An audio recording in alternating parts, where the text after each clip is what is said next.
Hello everybody, my name is Swaggy, and let's talk the Phantom units. The new Phantom units in Vanguard are all the rage. If you've seen last episode as of this recording, you'll see Phantom Zorga. Before that, we got Phantom Blangdmire, and those were pretty cool. And surely they're not just gonna give us like 3 Phantom units based on the originals, right? It's a gold mine of ideas and decks and getting people to spend money on other nation stuff. So I asked you guys to work your creativity. What kind of Phantoms do you want to see? And for me, the answer could not be more obvious. Stoichia or Fist. He already is a token deck. He already has like this scythe, which is a gardening tool. What if instead of like making a bunch of big tokens, he was growing plants and then the plants would power himself up instead? That'd be a fun way to do it. Instead of like a world cards, you get like a fertilizer cards or gardening tools. I just want to see Orphist come back. In all his cards, he has the red moon, like the hollowing moonlit night, and the one that makes the shadow army token. And he's just not involved in this season as it looks like right now. So at least give him the Phantom unit, you know, make him Stoichia, Farmer, Orphist, Rages. You just have to give him like the farmer hat. That's all you gotta do. Let's see what you guys came up with. This one's a good answer. Mari says, I've already said this, but imagine Nirvana Fantome being Brandt Gate. And the premise is that Nirvana Fantome is an artificial, fake god built on the image of the previous god, Harmonix Messiah.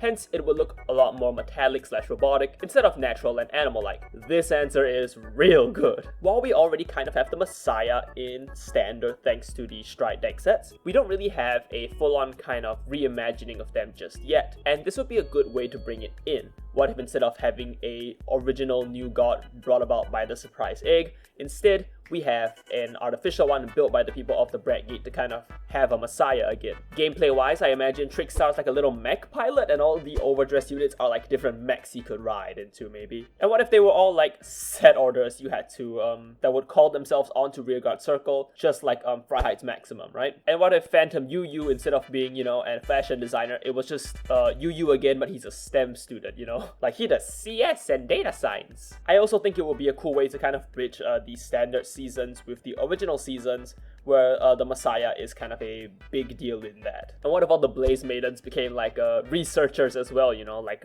or they became like architects who built this god. I don't know, I think that'd be a super cool idea. I really like this idea. Chiaki here says the Shadow Army token Phantom, which would turn into like a flashing army token, like a fun little light-based token. But I think that plays really well with the other idea Kimishi says here, which is just Artisaria but in Brandt Gate. So much of Orphist support doesn't even need the Orphist Vanguard, and for lore reasons, it could be like an Artisaria before she was sent on the Orphist mission. Which the lore, if I'm remembering correctly, is like Orphist sends Artisaria to go to Lyrical Monasterio to go investigate something, and there she learns the value of being an idol or whatever. The issue I have is just that it's not very original, like it's kind of like an obvious thing to do. Like the Artisaria in Lyrical Monasterio already has these Orphist-like techniques and Brandt Gate-like stylings in the form of like lock, because it is originally from Brandt Gate, right?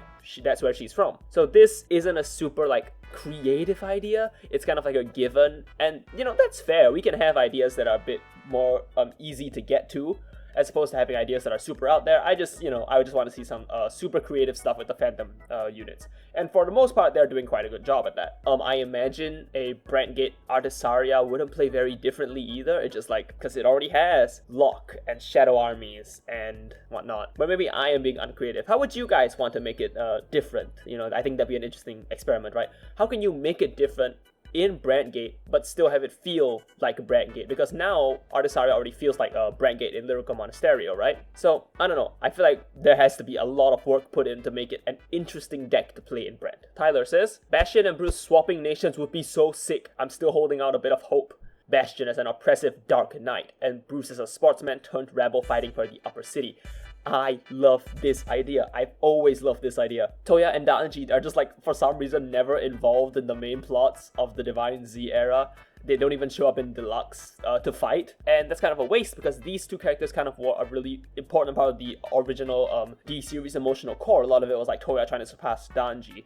Some of the most fun fights and most gripping stories involve Toya trying to chase Danji or Toya and Danji going at it, and it's surprising that they're not back. So this would be a good way to kind of bring them back in one way and also kind of play with their characters, right? If it's like a Dark States Bastion, right?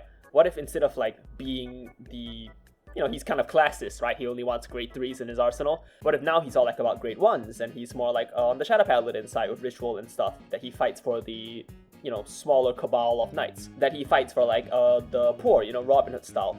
Or you could swap it around. What if Bastion is still a classist asshole just in the dark states? Now he's rich and running everything. He's like a mafia boss type figure. What if the Diabolos Knights like existed, you know? Like what if they were a group of units who were all these like athletes slash sports people, and they became kind of Keter Sanctuary's army? They're called the Diabolos Knights, for example. That would be a cool way to have Bruce integrated into the Keter Sanctuary ecosystem. And in like the show, you know, this is kind of an easy, not easy, but like one of a really cool way that you can experiment with the characters of both Danji and Toya. What if Danji went through with kind of sticking with Daybreak stuff? This is maybe a Daybreak Danji.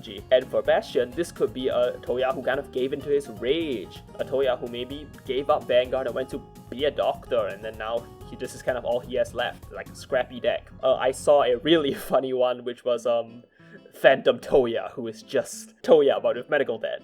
Yeah, I'll put up that picture. That's super funny. Yeah, just this is a really cool idea, and these two, they're just not in standard very much right now. Just put them back in. This is a great way to put them back in. It'd be so cool. Bebop says he's for sure going to Dragon Empire, sacking his own units for a mega power-up. This is not a bad idea. I like the idea of what if from Knight he just became Dragon, right? And he was a bit more like aggressive. He played like a Tachikaze kind of Dino Dragon style in Standard, kind of riffing off the idea that he used to be a protection guy. Now he can still do all the superior calling, but instead of superior calling to keep the units on board and bouncing them to hand, he eats them and then he gains crit.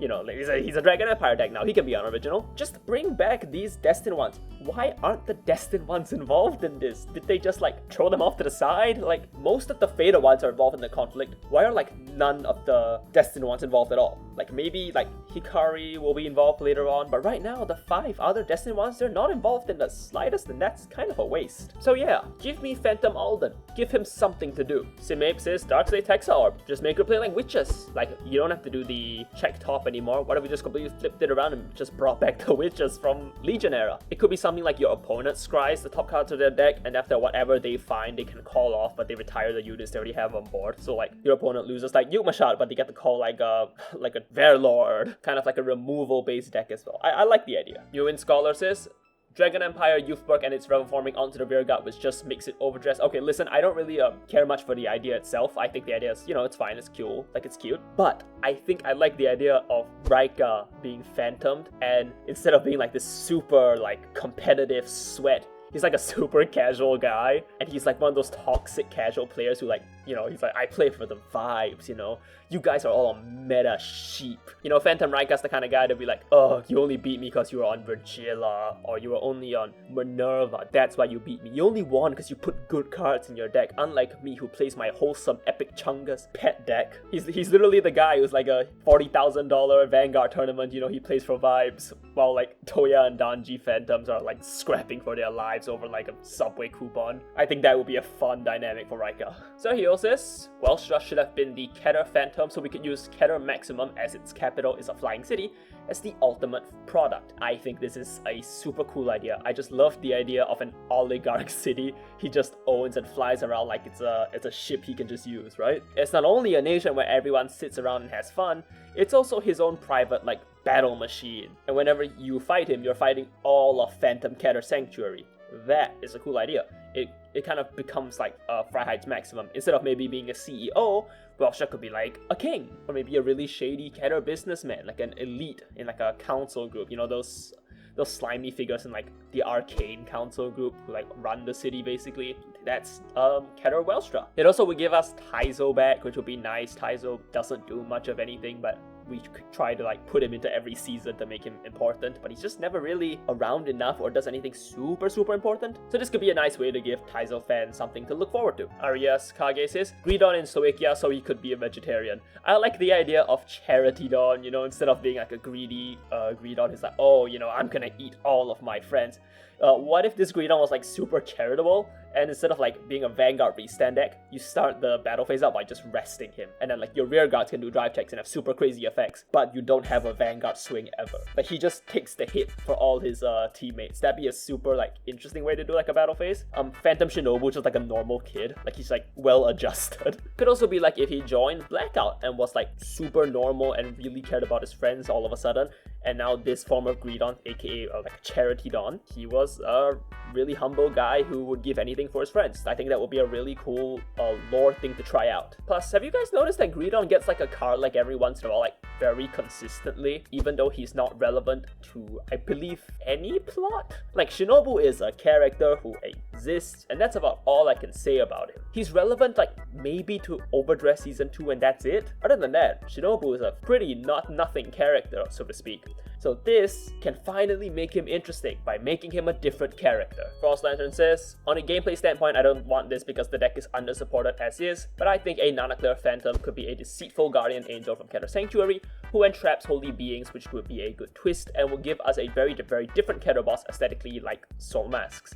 This is good because then we can ignore the Stoichia Nanaclear even further, as Bushiroad has been trying to do. I think that'd be kind of interesting, like a Dark Angel, so to speak. I guess like we kind of have that with Black Wings in Alessio maybe, but we don't really have like a corrupt holy angel or like a more edgy angel figure since Gabrielle, I believe. So this could be a cool one. I like the idea that the Stray Garden isn't now where all the fantastical creatures go to find refuge. It's now like a prison that she keeps other holy beings in. I think that'd be quite cute. And what if all the rear guards were super powerful holy beings she kind of has under her control? A lot of interesting stuff you can do that can keep the feel of Nanaclear gameplay wise whilst having a, you know, kind of different aesthetic altogether. And for how you could Phantom Ruka, it could kind of be that maybe this is a Daybreak Ruka, or like Ruka if she was really cruel to the members of Blackout. What if it's just like a Uniformers Ruka who like completely swapped paths somewhere along the way and decided everyone is to play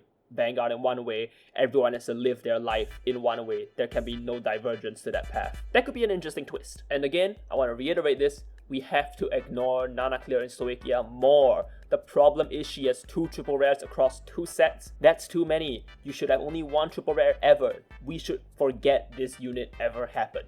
Okay, let's see what the people on YouTube have to say. I want to use YouTube a little more on the community side as well, just because I think it's fun and I get to hear from more people who don't want to be on Twitter or like Blue Sky or something. And understandably so. You probably don't want to be on those sites. Over here immediately we can see both that the Bedrock Addict and Cicada Plum both want a Flagberg Fantome. Cicada says, Keter Flagberg Fantome would be gas, no memes. I imagine him as a dragon with like a big monastery or like a castle on his back, in place of his normal battleship attire, with his support being reskinned into like monks or sorcerers or maguses or whatever to play into the philosopher naming convention that Aquaforce often does. This is also like the Nanaclear situation where the unit has been so ignored and moving it to another region may feel kind of bad already. The difference is that Flagbird has been ignored since like set 3, and for Nanaclear it's a fresh wound, so this might be more sad than funny. Even still, I think it could be cool. It could be like a deck in Keter Sanctuary focused on like restanding. It could be like a holy dragon that leads the charge. It could be like Soul Saver Dragon. Remember Soul Saver Dragon, guys? It could be like that. I also like Tristan's idea over here. Phantom Hexaorb in Stoichia. She could have like a teacher aesthetic and we could bring back the lottery mechanic, but not really because she has top deck manipulation. That could be a really cool way to bring the top deck check of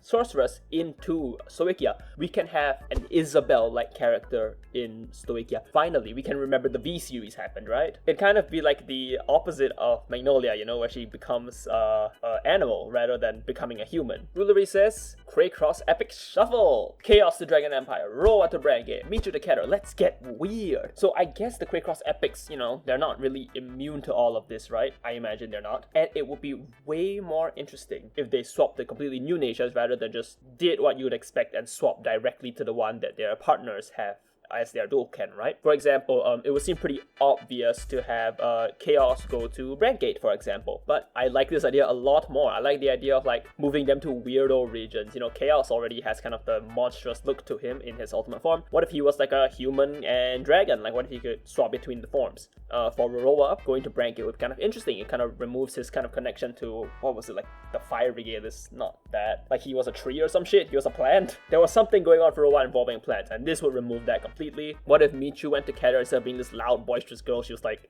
a nun, and then you could have like, not her and Michu, you could have like her and Nocno being like nuns together or something, like a divine sister slash battle sister. You know, it could be like Exo Sister from Yu-Gi-Oh! Yeah, like that. I really like this idea, just shuffling around all the Cray Cross epic units. Gets really weird if it involves a non-anime units into it. I'm certain that like in set 15 or like in set 18 or whatever, if standard still exists and the planet hasn't exploded yet, we will be getting like non-anime Fantomes. So this could be a really interesting way to do it. Chronicle 246 says, she-built, but as a great nature unit, would be low-key perfect for an altered Kuon given his smarts, already being a Stoichia player and given a connection to she-built as the king of the Destined Ones and the creator of the Destined Ones. And yeah, he's not really involved, but he should be. I think this is like a really good idea. So she-built already kind of plays like Great Nature in that he gives a unit power, they die, he draws a card. That's Great Nature to a T. Anime-wise, I think it would have been a lot better if like Kuon got to do something this season. I thought it'd make more sense if Suo had no idea his life was a Fantome, but Kuon did, and cherished this friendship above anything else that he really wanted to keep it. Because Suo has kind of already made peace with himself in every way, shape, and form basically. Like he's fine in the regular timeline. And this can feel like a bit of a character regression by making him have a new problem to face, which is the same old problem as before. It's kind of like his original arc in the first season that he had already went through. So what if instead it was like, it was Kwon who wanted to protect that in him, and wanted to protect something that wasn't even really his, but still found necessary to keep alive, and thus he had a Great Nature she-built deck. Just let the Destined Ones do something, man. Why do they all, the only thing they get to do is hang out at like a party and then have Yuna lose to Kilma? Can we do something interesting with them? They were supposed to be set sellers, damn it. So, rather than what we have learned from this, Bushiroad, I hope you have learned something from this. The Fantomes are a gold mine. Just do something interesting with them. You can make millions of dollars. We could be the greatest card game of all. All you have to do is give me Keter Bruce. Alright, that's it from me. Bye-bye.